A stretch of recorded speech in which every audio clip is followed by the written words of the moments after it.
Otep à tous, Otep les Zoulous, Otep les Kémites, Otep les éternels apprentis. C'est votre fidèle serviteur, le Zoulou. Donc aujourd'hui, avant de commencer la vidéo, je vais vous inciter à liker la page, à liker la vidéo, vous abonner et activer la cloche. Car les vidéos vont arriver de plus en plus. Donc ne ratez pas, prenez le train avec moi pendant qu'il est à la gare. Car après, en France, on ne s'arrête plus. Donc aujourd'hui, je vais vous parler d'un personnage, d'un ingénieur, Maxwell Chikumbutso, un Zimbabwéen. Et là, il est à l'origine d'une grande découverte. Il vient de découvrir l'énergie verte qui va révolutionner le monde, qui va soulager le monde et qui va permettre moins de pollution. Sa découverte est basée sur l'équipement d'appareils capables de fonctionner en totale autonomie énergétique via des fréquences. Donc on sait qu'aujourd'hui tout est énergie. Nous sommes énergie, tout ce qui est autour de nous, tout est énergie. Donc lui, il a créé un système en fait qui va utiliser toute cette énergie, toutes ces fréquences pour pouvoir fonctionner et produire l'énergie nécessaire à son fonctionnement. C'est-à-dire, il a créé un véhicule électrique capable de produire son énergie seul. Donc un appareil électrique, une voiture électrique, avec un moteur capable de se renouveler, de renouveler son énergie à souhait. Elle utilise les fréquences, donc c'est-à-dire les fréquences qui est autour de nous. Elle utilise ça pour pouvoir transformer ça en énergie électrique pour pouvoir fonctionner à outrance. Mais c'est quelque chose de merveilleux. Donc ce monsieur, un Zimbabwéen, Maxwell Chikumbutso, il a créé, il a découvert l'énergie la plus verte qu'on n'ait pas encore trouvée à l'heure d'aujourd'hui pour pouvoir faire fonctionner des machines en totale autonomie. Mais c'est quelque chose de merveilleux. Donc, vous savez ce que ça implique. Moins de pollution, parce que là aujourd'hui on nous parle du COP 21, COP 26, COP 28, COP 30. Ça y est, on n'en peut plus là. Ils font des réunions, ils nous mettent des restrictions. On n'en peut plus. Là aujourd'hui, ce monsieur, il a trouvé une alternative, l'alternative totale, l'alternative intégrale, l'alternative capitale, l'alternative, mais on peut mettre ce qu'on veut comme mot, mais il a trouvé l'alternative universelle. Voilà, universelle.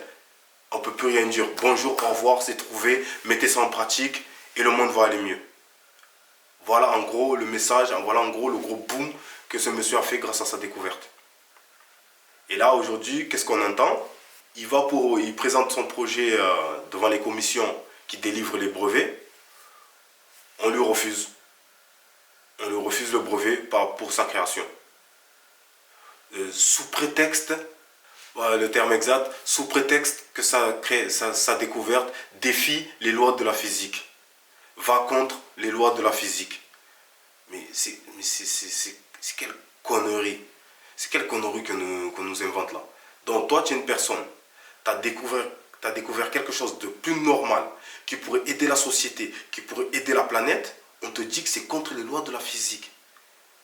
Mais c'est complètement aberrant, c'est complètement hallucinant.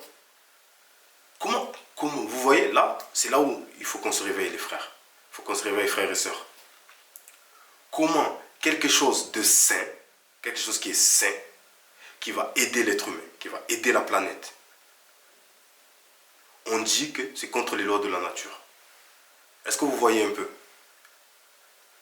Vous voyez, là aujourd'hui, vous ne pouvez plus dire qu'on n'est pas en train de se faire mener en bateau là. Vous ne pouvez plus dire ça. On ne peut plus fermer les yeux. Vous ne pouvez plus fermer les yeux. Plus personne ne peut fermer les yeux. Alors d'aujourd'hui, tout est dévoilé au grand jour. La supercherie commence à être dévoilée au grand jour. La manipulation de certaines personnes qui sont en tête de ces élites-là, on commence à voir clair dans leur jeu. Pourquoi on lui refuse le brevet? Parce que là, avec sa découverte, on va éliminer tout ce qui est énergie carburant, tout ce qui est carburant par rapport au véhicule. Donc ça, ils ne veulent pas. Donc ça va enlever le pain à la bouche de certaines personnes. Vous voyez ce que je veux dire? Plus de carburant, donc moins de pollution. Donc entre leur poche et sauvegarder la planète et la vie humaine, eux, ils ne veulent pas. Et ils ont choisi leur poche. Et c'est là où il faut qu'on soit tous conscients de ça. Et que demain, il faut être conscient de ça pour pouvoir mettre des actes et des actions en place. En tout cas, être conscient de ça, avoir cette connaissance-là pour ne pas se faire manipuler. Si demain, on doit réagir, il faut réagir en connaissance de cause. Donc, on lui refuse le brevet. Et ensuite, il n'a pas créé que ça. Il a créé un téléviseur autonome aussi. Donc, c'est un téléviseur que tu n'as pas besoin de brancher. Donc, il a son système d'énergie intégré et il utilise les fréquences, toujours via les fréquences, la découverte qu'il a faite. Le téléviseur utilise ces fréquences, produit sa propre énergie via les fréquences et tout le monde va bien. Donc là, pas de câble branché partout dans ta maison. Et le téléviseur, donc tu n'utilises plus d'électricité. Donc là, encore une fois, ça va toucher un secteur. Donc ils ne veulent pas que le peuple, ils veulent que le peuple paye toujours. Il faut qu'on paye. Il faut qu'on paye pour leur belle vie. Mais aujourd'hui, qu'on trouve une solution pour que le peuple soit soulagé, ça ne plaît pas. Il faut avoir conscience de ça. Il a créé aussi un hélicoptère. Un hélicoptère capable de fonctionner avec 5 types de carburant. Donc il doit avoir tout ce qui est essence, diesel, électrique, avec son énergie là, autonome avec les fréquences. Il doit, après, je ne sais pas, peut-être que du carburant bio, bon, peu importe. En tout cas, entre 5 et 6 carburants, son hélicoptère peut fonctionner. Donc vous voyez, il y a de la création, il y a de la matière grise, il y a des personnes, des ingénieurs qui opèrent et qui arrivent à trouver, à faire des découvertes capables de sauver le monde en fait. Parce que là on nous parle d'écologie, on nous parle de COP, tout ça, mais on cherche des solutions et là on a des personnes qui ont trouvé des solutions. Mais vous voyez ce qu'on dit? Refus, on refuse le brevet. Donc, revenons sur ça. Comme quoi sa découverte est contre les lois de la physique. Mais si on réfléchit un peu, ils créent des OGM. Les OGM, qu'est-ce que ça veut dire? Donc OGM, organisme génétiquement modifié. Donc, on a bien dedans génétiquement modifié. Donc ça, c'est pas contre nature, c'est pas contre les lois, c'est pas contre les lois de la nature ça. Ça par contre, ça va. Génétiquement modifié, non, ça va. Ça passe. Breveté, délivre-lui son brevet à cette personne qui a trouvé ça.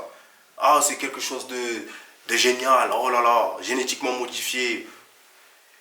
Ensuite, on parle de clonage.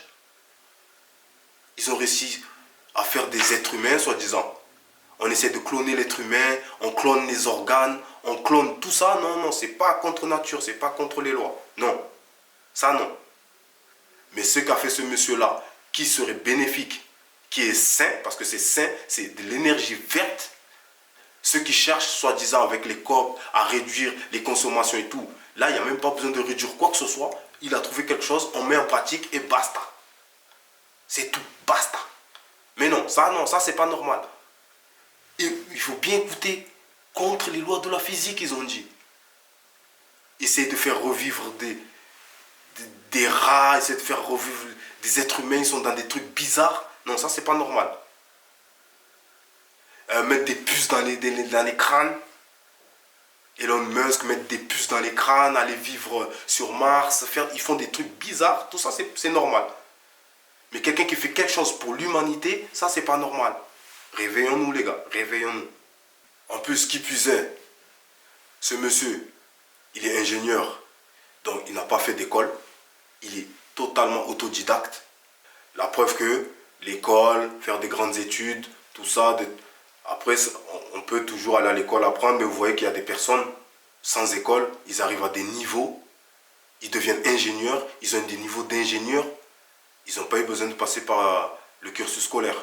Donc déjà là, ça nous donne des indices, des indications sur la fiabilité de tout ce qui est cursus scolaire. Déjà là, parce que beaucoup de gens réussissent sans passer par la case école. En plus, on lui envoie des personnes qui sont sorties du cursus scolaire, soi-disant des ingénieurs chevronnés et très qualifiés, très pointilleux, qui sont allés vérifier si vraiment ce qu'il dit, si vraiment sa découverte est réelle. Donc ils sont allés, ils ont vu, ils sont restés bouche bée, ils ont confirmé. Donc il a fallu envoyer, vous voyez, donc là c'est un Zimbabwéen, c'est un Africain. Mais non, il faut envoyer, on va voir si ce qu'il dit est vrai, on va lui envoyer un occidental qui a fait le cursus, qui a rempli le cursus de l'ingénierie. Lui, il va nous dire, il va nous certifier si l'Africain là dit vraiment, si ce qu'il dit est vrai, ou si ce qu'il a fait vaut la peine qu'on se penche dessus. Vous voyez? Parce que non, il faut toujours la validation. Il faut toujours la validation du blanc. Car l'Africain, quand il dit que j'ai découvert, non, c'est pas bon, il faut que d'abord lui là-bas vienne vérifier.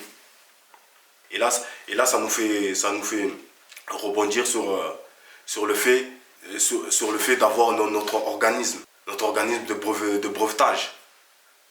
Pourquoi on ne brevette pas en Afrique direct? Pourquoi on est obligé d'aller? Il était obligé d'aller en Amérique, passer devant une commission pour se faire valider. Pourquoi en Afrique, on n'aurait pas une commission ou des personnes qualifiées, capables de dire, bon, ok, bonne découverte, ok monsieur, oui, brevet, ok, obtenu, signé. Pourquoi on n'aurait pas des personnes qualifiées? Pourquoi il faut aller ailleurs pour pouvoir se faire breveter sa découverte? Pourquoi? Donc aujourd'hui, c'est des questions qu'on doit se poser, que l'Afrique doit se poser. On doit avoir nos propres organismes à nous pour contrôler nos créations et nos découvertes, pour valider. On ne doit pas attendre la validation d'autrui. On se valide nous-mêmes entre nous. Quand on trouve c'est pertinent, on valide. C'est pas pertinent, on corrige. Et on avance. On ne va pas attendre que d'autres personnes viennent nous dire ce qu'on a à faire. Non. En plus de ça, donc il va là-bas, le comble, il se fait empoisonner. Parce qu'aujourd'hui, quand on découvre quelque chose qui met en cause, qui va toucher au portefeuille, qui va aider le peuple, il faut l'abattre avant qu'il puisse démocratiser et faire découvrir sa création. On veut vite le tuer, on veut vite l'empoisonner. Il a subi des empoisonnements pour ses créations. Donc ces élites qui nous dirigent, ces gens qui prennent les décisions, ils ne sont pas pour l'émancipation du peuple. Ils ne veulent pas que le peuple s'émancipe et qui puisait l'Afrique. Donc restons concentrés. Donc là, il fait une découverte de la sorte. Il faut que ça reste ça prenne racine en Afrique. Il faut que ça prenne racine en Afrique, ce genre de découverte. Il a été financé. Ça, c'est une bonne chose. Il y a un homme d'affaires angolais qui l'a financé. Luis Kupenala. L'homme d'affaires Luis Kupenala a financé son projet. C'est un investisseur, un homme d'affaires, donc il a de suite reniflé l'avenir dans son projet et il a investi. Et ça, c'est une bonne chose. C'est ce qu'il aurait dû faire. C'est ce qu'il aurait dû continuer. Avoir encore d'autres financeurs, d'autres investisseurs. C'était la bonne voie à suivre, ça. Proposer ça à plusieurs investisseurs capables de réunir des fonds pour qu'ils fassent ça, pour qu'ils fassent une production conséquente et qu'ils fassent découvrir ça à tous les autres pays d'Afrique. Que cela puisse être adopté. Tu fais une découverte, ça reste à la maison, on fait les choses à la maison. Après, si autrui, ça l'intéresse, il vient et on fait gagnant-gagnant. On lui commercialise l'idée.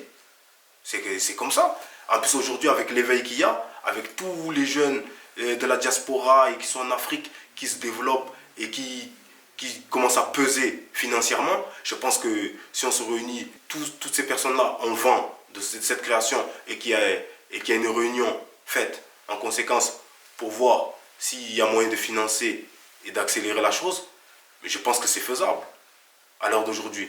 Les esprits sont éclairés aujourd'hui. Donc pour moi, c'était une grosse erreur d'aller en Amérique là-bas pour essayer de breveter sa découverte. Et l'empoisonnement, il ne faut pas chercher d'où ça vient. Africain, ingénieur, découverte monumentale, tous les ingrédients sont réunis pour qu'on lui fasse la peau. Et ça a toujours été comme ça. Il y avait un monsieur qui avait découvert, je ne me souviens pas de son nom, mais je sais que j'avais vu un article sur ça, et qui avait découvert déjà à l'époque comment faire fonctionner la voiture à l'eau. Et apparemment, il a été, vous voyez ce que je veux dire? Il a été supprimé aussi, ce monsieur, par rapport à sa création. Donc on reste concentré, on est ensemble. OTEP,